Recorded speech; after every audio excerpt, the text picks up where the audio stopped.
ఈ కౌశిక్ రెడ్డి ఒక ఆంబోతు లెక్క వ్యవహరించి ఎప్పుడు కూడా ఏదో ఒక స్టంట్ చేసి మీడియా లెటర్ రావాలనే ఆలోచనతోటి ఏ రకంగా వ్యవహరించాలి, ప్రభుత్వ కార్యక్రమాల్లో ఏ రకంగా మాట్లాడాలి కూడా ఒక అవగాహన లేకుండా నువ్వు ఏదైతే ఈరోజు ఆ జగిత్యాల శాసనసభ్యుల గురించి ఏ పార్టీ అని మాట్లాడుతున్నారో, నువ్వు పుట్టిందేడా, నువ్వు ఏ పార్టీకి వెళ్ళిపోయినావు, ఏ పార్టీలో చేరినావు అంత మర్చిపోయిన వారా చరిత్ర. ఇవాళ ఏదో మాట్లాడి ఏది పడితే నోటికి వచ్చినట్టు ఆంబోతు లేక మాట్లాడుతున్నావు. కనీస అవగాహన లేకుండా, ఆలోచన లేకుండా దళితులని కాంగ్రెస్ పార్టీ మోసం చేసింది అంటున్నావు. అసలు దళితులని మోసం చేసింది బీఆర్ఎస్ పార్టీ.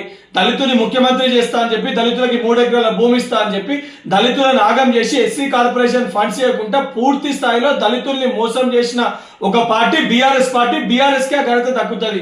సిగ్గుశరం లేకుంటే ఇలా మాట్లాడుతున్నావు. ఆఖరికి హుజరాబాద్ ఎన్నికల సమయంలో దళితులకు 2వ విడత దళిత బంధు రావాలంటే నీ ఓట్లేసి గెలిపిస్తేనే దళిత బంధు వస్తుందని చెప్పి మాట్లాడిన ఒక వ్యక్తివి నువ్వు.